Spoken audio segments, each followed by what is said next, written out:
welcome to the headline interview with me, Alison Earle. Now, it's one of London's busiest and well-known districts and is often the first port of call for shoppers or visitors. Oxford Street, Bond Street, Regent Street and the surrounding area make up the world's largest retail destination. All the people and businesses there are represented by the new West End company. Jace Tyrrell is its CEO and joins me now. Now, Jace, looking at your career, the thread running through all of it is a passion for communications, but also property. Where did that come from? Well, I think I'm an adopted Londoner. I grew up in Australia and actually a family full of entrepreneurs in small businesses and mechanics. So I think they've always had that flair in the family. But I've always had a career in retail as well. I worked in retail in Australia.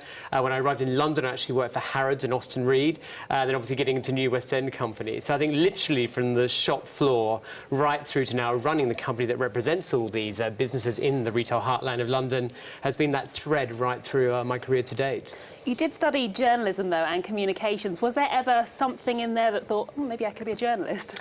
A little bit for a while. I think I actually started off in constitutional law and thought, well, actually, that's very text-heavy. And I think, let's move across to business and then journalism. But actually, the great passion is communication and bringing communities together. And I think whether I was working in Brisbane, I worked for a partnership, which is all the property owners and the retailers together, then to the Olympics in Sydney, which is incredible, then over to London and working in the West End for the last decade in various roles. I think bringing that community, the collaboration and loving retail and real estate is the perfect job.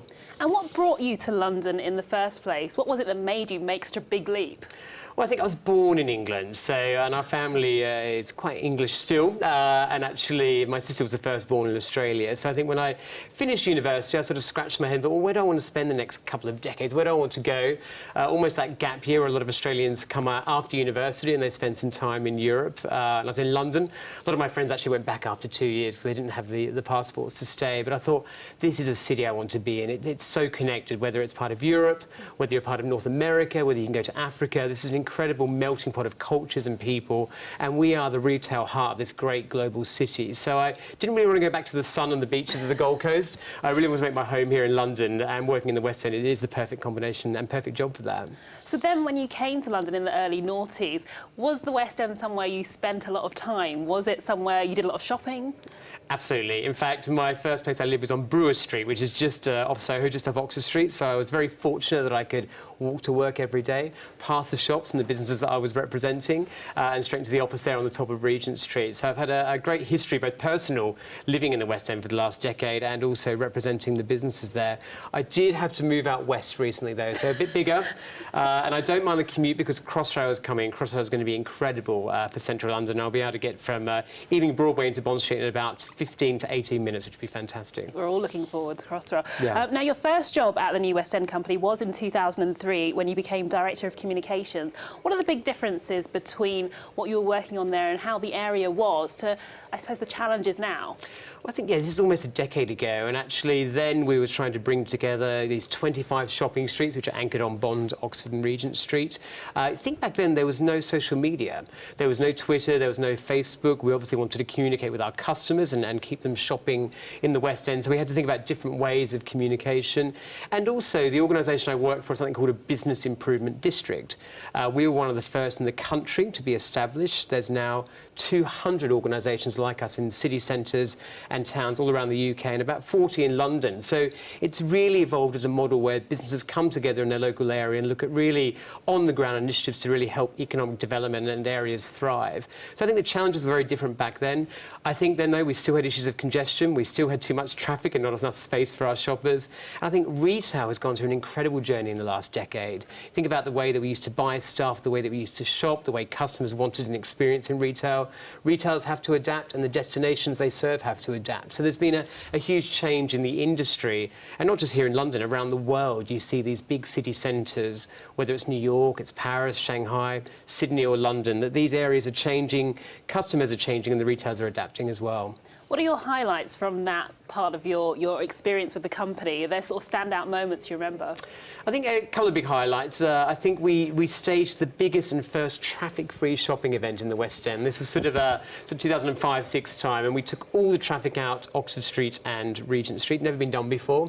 We staged a massive street party at Christmas time. We had about 1 million shoppers come in, and it was a great way to show what life could be like with a different way of managing this space. And shoppers and Londoners absolutely loved it, and the stores really came out to celebrate the best of the West End. We had the theatres, we had acrobats on top of Oxford Circus, so that was a great coup. I think we had Boris Johnson in his early years, in his first administration, come down and was cleaning up the West End, I think, for the Queen's Diamond Jubilee. We do a huge amount in the local area in terms of cleansing and security and the ambassadors to make the environment better for our shoppers with Westminster City Council, and it's a really important part of the piece that we offer. I think having Boris down there with a broom was quite a highlight as well.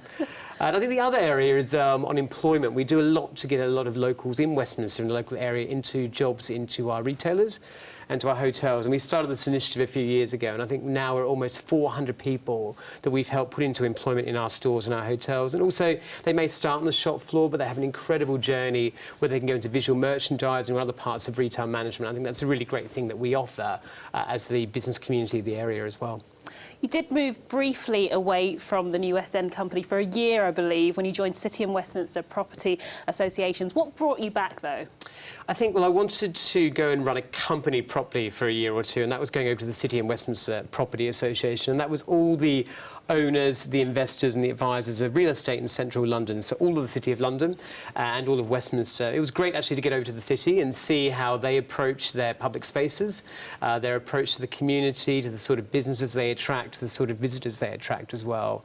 But I think what changed actually was about a year ago, the government introduced something called property owner bids. We're a bid which allowed all the owners to also invest into companies like us with the retailers. And actually, the board of New West End thought, actually, he has that experience in property. Let's bring him back across and bring this plan forward. And it was a great opportunity. And now, obviously, just promoted to the chief executive job as well. Well, you've been in that role a matter of months now. How does it feel? It's excellent. I mean, it's so exciting in the West End at the moment. We've got some huge milestones coming up in the next few years. Crossrail is going to be the game changer for us. We're going to experience maybe 60 million more people coming into the West End, people that perhaps haven't been there in the past that want to come and shop there again. Also, there's a huge amount of commercial and office buildings coming through, so we're going to have a lot more workers coming to the area. So I think for an organisation like us, that's both an opportunity and a challenge. Great opportunity for our businesses to help them grow and to think about the customer base and also the people coming into the area. But actually, there's challenges of congestion that we need to think about. How do we manage the space in a different way? And we have to work with our partners, which is Westminster City Council and Transport for London and the new mayor and his administration, to really unlock some of these challenges of this big part of London that's so important to the London economy and the UK economy as well. Well, it's an area that's already very, very busy. I mean, we only need to go to Oxford Circus on any day of the week and you can see the station being closed quite often because of overcrowding. How is it going to cope with a greater influx of people when Crossrail actually comes into effect? I think you're right. I think everyone recognises, whether it's the underground or our stations, there's a lot of congestion. London's population is only increasing, and it's increased a lot in the last decade.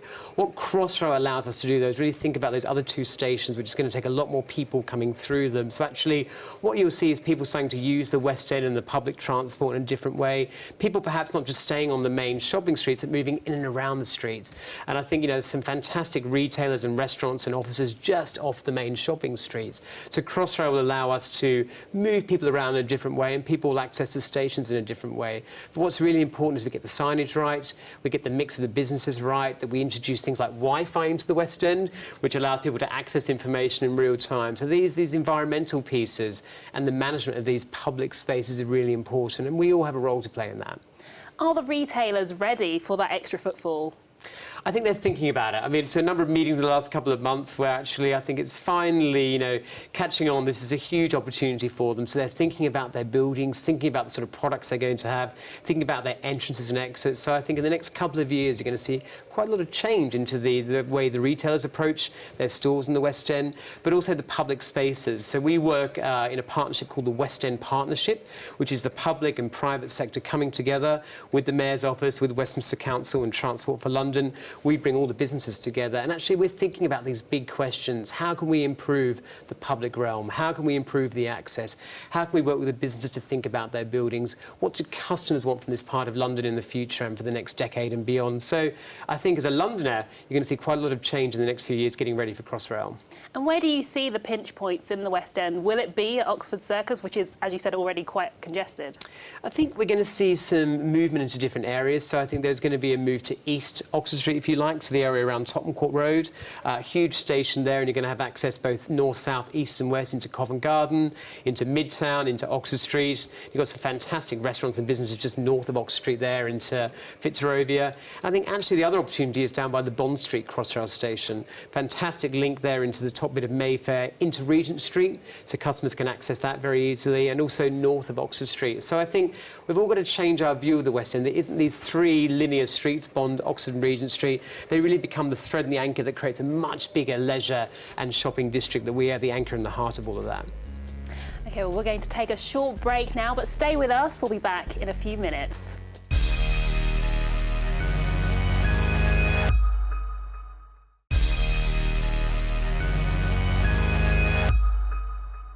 Welcome back to the headline interview with me, Alison Earle. My guest today is Jace Tyrrell, CEO of the New West End Company, which represents the people and businesses in London's most famous retail area. Now, Jace, experts say we're about to see one of the biggest changes to business rates for high street retailers for a generation.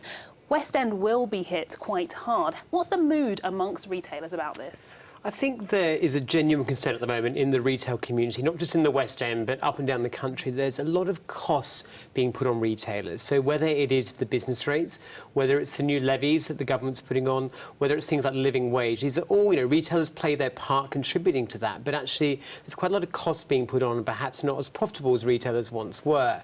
So I think with that, the government needs to look at other ways that we can help make money. So things like introducing perhaps more reforms on Sunday trading, allowing more international visitors to come to London to spend in our stores. That would really help our businesses. But you're right, for the West End specifically, we're looking at maybe 140% increase in some of our businesses on rates, which is very disproportionate to the rest of the country. And a bit of maths here for a minute. Some of our businesses, up to 45% of their taxes come through business rates. So if that's all your tax, it's going up 140% in 1 year. That's quite a lot for a business to take. I think the government really has to look at this. And one thing we've mentioned to government recently in the Treasury is, why don't they look at transitional relief? Why don't they look at bringing in a phased approach to some of these taxes that the West End business are going to have to pay next year? The rates and the way they will increase, it's quite varied amongst the different streets on Oxford Street. So we've got, I think, Bond Street, perhaps the worst affected, followed by Regent Street and Oxford Street. Is the model wrong? Is it unfair?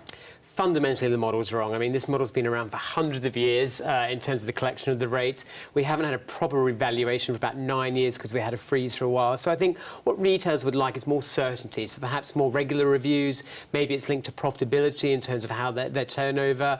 And also that would allow them to factor this into their own business modelling and planning. So we have to remember the West End contributes a huge amount to the national economy. We pay nearly £500 million in taxes every single year. We generate about 3% of the total GDP for the country. So the impact that this could have on central London, it may not be jobs and stores that are impacted in London. It could be their stores and jobs outside of London. So what happens in the West End does have a knock-on effect to the rest of the country. But one way, as I said, the government could help is actually allowing us to make more money by bringing more customers in, which is looking at the visa system, looking at perhaps Sunday trading reform and other ways that we can help to bring profitability into our businesses.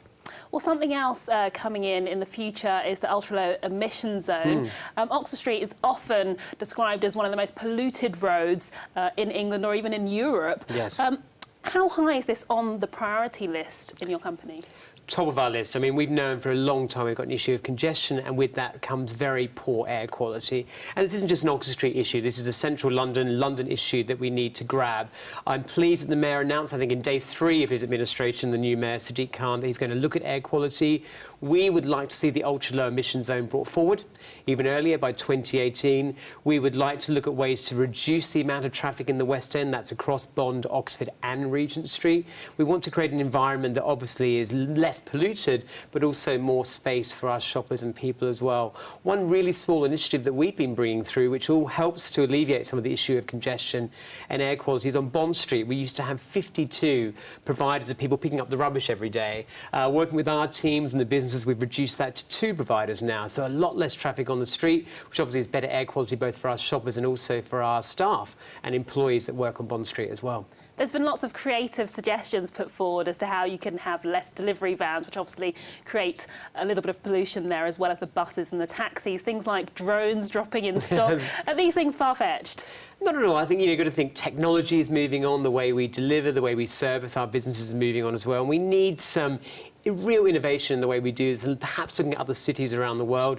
The Crown Estate, that own a lot of Regent Street, have done some really interesting work around consolidation, on different depots, on electric vehicles. So I think this is one street in a cosmopolitan of many streets in central London that we need to look at and really think from a strategic level for London, how are we going to grab this issue of congestion, how are we going to reduce the amount of traffic, but equally how are we going to service our businesses so they can keep providing the goods and the services for all those shoppers coming to the West End all year round.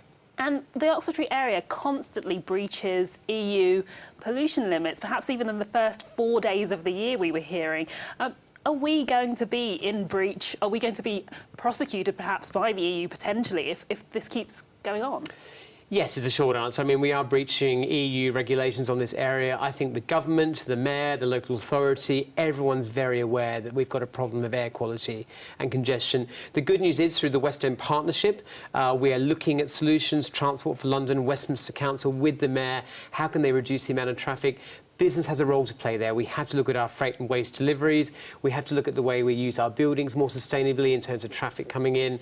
So I think everyone has a role to play in this. But I think the good news is every politician, every authority in the business community has at the top of their agenda. And I think you're going to see some real movement on this in the next few years. Pedestrianising the area is something that lots of people have mentioned or I guess, flagged up as a possible solution. Is it something you'd support? We certainly want to see a lot less traffic. I think when you start going into the detail, there is, what does pedestrianisation mean? What parts of the street? How do we service this street? What we'd like to see is some different modelling. So actually taking some of the traffic off in certain times of the day. How do we keep the north-south access moving? Make sure we don't have an impact on our neighbouring streets, whether it's the commercial shopping streets of Regent Street or perhaps the residential streets north of Oxford Street. We need to find solutions that can benefit everyone, but I think everyone wants to see less traffic, less pollution on the streets, but also making sure we can service the area. And also shoppers need to get around. It is a 2-mile long street, Oxford Street. So we've got to think about how we allow that movement of shoppers to go up and down the street. One idea I quite like at the moment is these vehicle-free zones. So perhaps certain times of the day in certain areas in the West End, both in Oxford Region and Bond Street, there might be times where there is no traffic. But again, a lot more detail needs to be worked through, and particularly ahead of Crossrail, when we're going to see 60 million more visitors coming to this area a year. And you mentioned the mayor, working with him in particular on pollution, but what other areas do you think he can have a really big impact on the area? I think air quality and sustainability is great, and I think there's some more work we can do with the new mayor. I think he has a really important role to promote London around the world. So whether we're attracting, flagship new retailers to open in the core of the West End, really important to us, and the mayor has a role to play there. But equally, London attracting tourists and visitors, really important also to our economy. We make about £9 billion a year in the West End in sales. Half of that is from tourists. So we want to make sure that tourists continue to come to London, they shop in the area, and the mayor has a really important role to play there. We also think as London Mayor he has a role with government to play. Actually, things like business rates or improving the way that we can access tourists coming here or Sunday trading. We hope the mayor will take up the mantle on some of these big issues that impact the performance of the West End for the next few years. Well, in the last few years, visitors now have lots more options besides Oxford Street if they are thinking of doing a bit of shopping. What do you see as your biggest competition? I think our competition is absolutely global. So whether we look at Paris, we look at New York, we look at some of the emerging Southeast Asia countries, whether it's Shanghai or Singapore, or even Sydney, where I was from, these cities have an incredible mix of retail, leisure, arts and institutions that really drive the city centre offer. I think also in London there are some new shopping centres that have come up over the last few years. I think that offers an alternative. But I think what we offer in the West End is a scalability of the flagship stores, the product and the brands. But equally, we're nestled in this wonderful part of London with Soho, with the galleries. There's 200 galleries, I think, around Mayfair and the art places there. And then you've obviously got the shopping with that and the institutions. So I think we look globally at the competition, but equally we know in London there are other areas that are coming up and we need to stay ahead of the competition. We've seen less footfall at key points, for instance, Christmas, because of online, because that's obviously being really popular at the moment. How do you continue and keep up with that demand for people wanting to perhaps stay at home and shop? I think we certainly see a trend in that way. Fortunately, our numbers are still very strong, and year on year our sales continue to grow. So what we're seeing is a trend towards less people coming in, but when they do come in, they're spending more, which is obviously good for our businesses. It's interesting, at Christmas time last year, 50% of people were shop and collect. So they were looking online, they were coming to the stores and picking up. And we see that is a huge trend that's going to grow over the next few years.